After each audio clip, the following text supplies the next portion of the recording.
Bismillahirrahmanirrahim.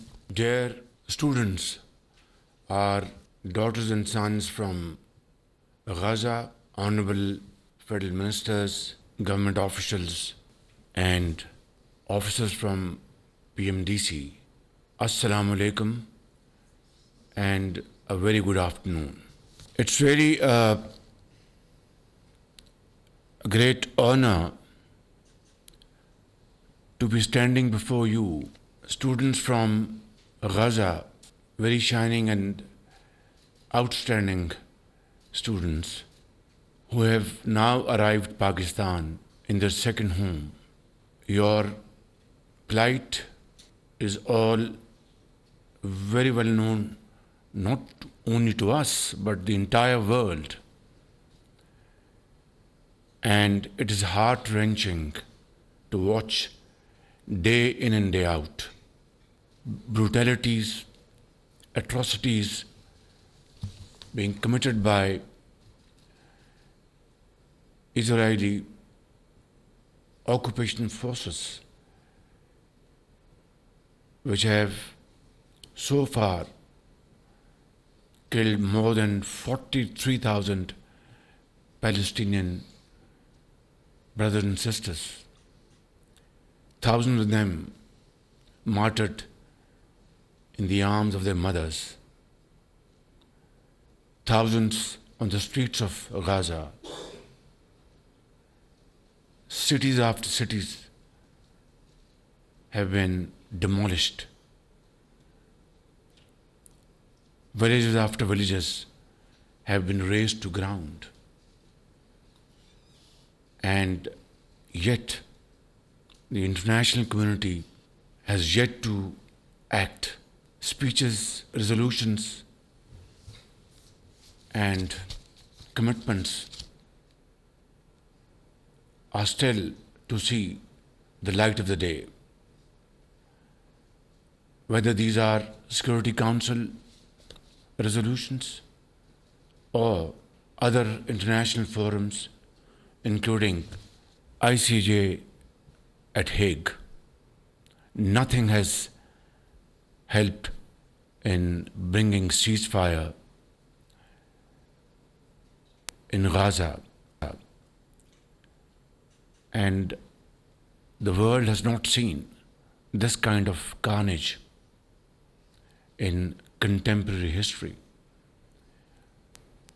I want to share my sincere feeling with you, my dear students, our brothers, our sisters, that Pakistan is your second home.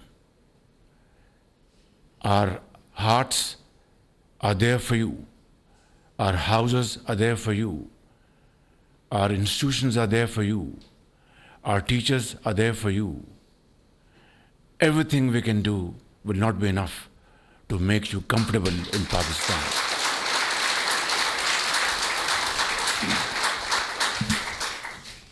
I was at UNGA session and we heard speeches after speeches speaking about Palestine, speaking about how Israeli forces are committing genocide in that part of the world. And there were presidents, there were prime ministers, there were heads of states, kings. But after that session, blood still flows in the streets of Gaza. Schools are being bombarded. Hospitals are being smashed. And the world is a silent spectator. I have, in one of my speeches, drawn a stark comparison, a parallel. We know how peace was achieved in Northern Ireland. We know how East Timor was carved out as a separate, independent unit. And we know how Sudan was divided And you know how Bosnia's cries were finally heard after thousands and thousands of Muslims were martyred over there. And collective graves were seen by the world. Only then international community came to action. This stark comparison tells us that when the powerful and the mighty want to achieve something, it is achieved. And when the powerful and mighty want to ignore something, it is ignored. It is ignored. Yet, the hopes of Palestinian people gives inspiration to the entire world, facing these stupendous challenges, losing every member of their families. The other day, the world saw two sisters traveling together, and then the elder sister holding the younger sister. God knows where their mother and father is.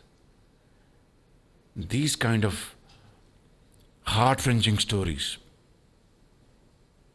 have touched every heart, living heart in this world. But it has not touched those who matter and those who have to take a decision to save the people of Gaza and Palestine and Lebanon. Therefore, my brothers and sisters, this is just not a gathering of students, it's a gathering of a family. And I want to assure you that Pakistan is your second home.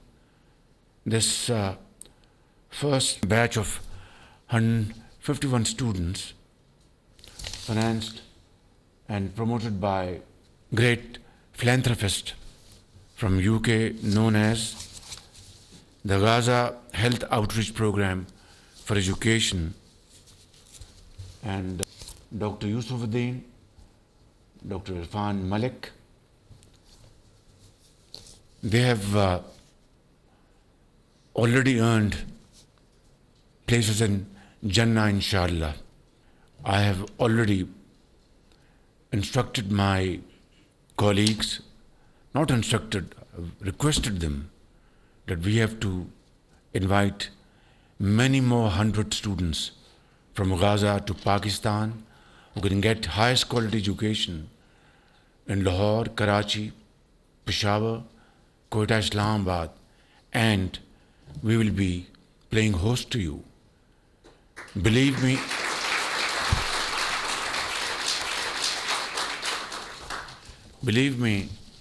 it's not a favor. It's a responsibility which I have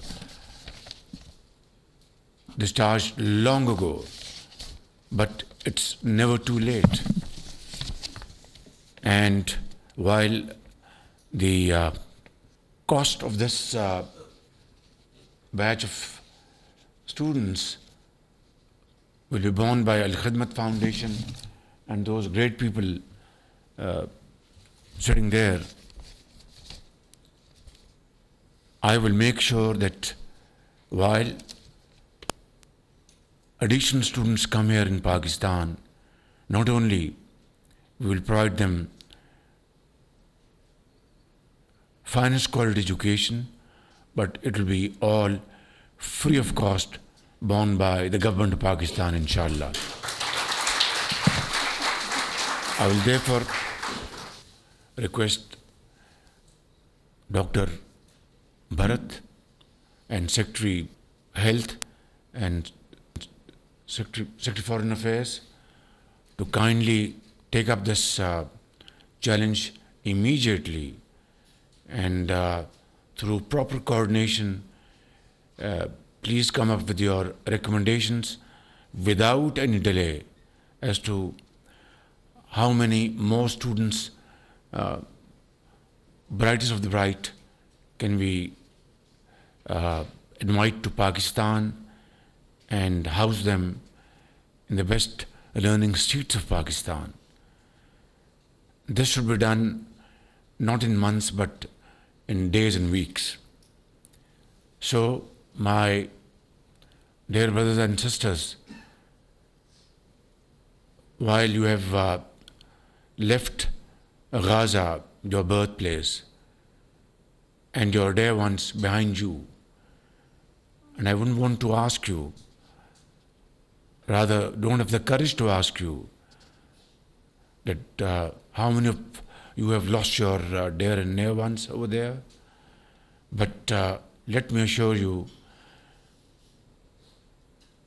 that our heart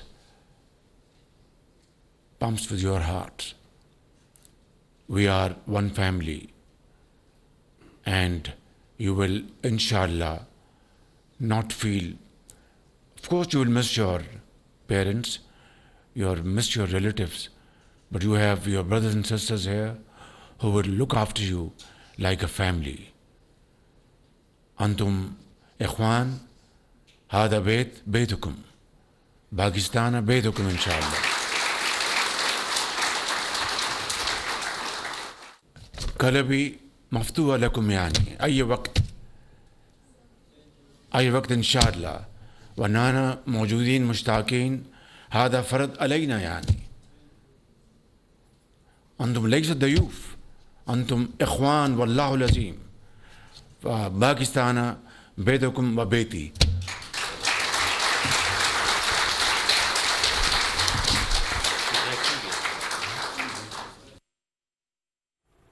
वज़ीर-ए-आज़म मोहम्मद शहबाज से खिताब। इस्लामाबाद में Pakistan medical universities में ज़ेर तालीम फ़लस्तीनी तलबा और तालबात के एज़ाज़ में तकरीब मुनक़िद की गई। वज़ीर-ए-आज़म शहबाज शरीफ ने तकरीब से खिताब करते हुए कहा कि पाकिस्तान जितना मेरा है उतना ही आपका भी घर है। आप मेहमान नहीं, हमारे भाई हैं। खुले दिल से फ़लस्तीनी तलबा और तालबात को खुशामदीद कहते हैं। इसराइल की जानिब से बेगुनाह फ़लस्तीनियों की नस्ल कुशी जारी है। पाकिस्तान के अवाम इस मुश्किल घड़ी में फ़लस्तीनी और लबनानी बहन भाइयों के साथ खड़े हैं। फ़लस्तीन में इसराइली बर्बरियत पर दुनिया खामोश तमाशाई बनी हुई है। सब्सक्राइब करें और बेल दबाएं ताकि कोई खबर रह न जाए।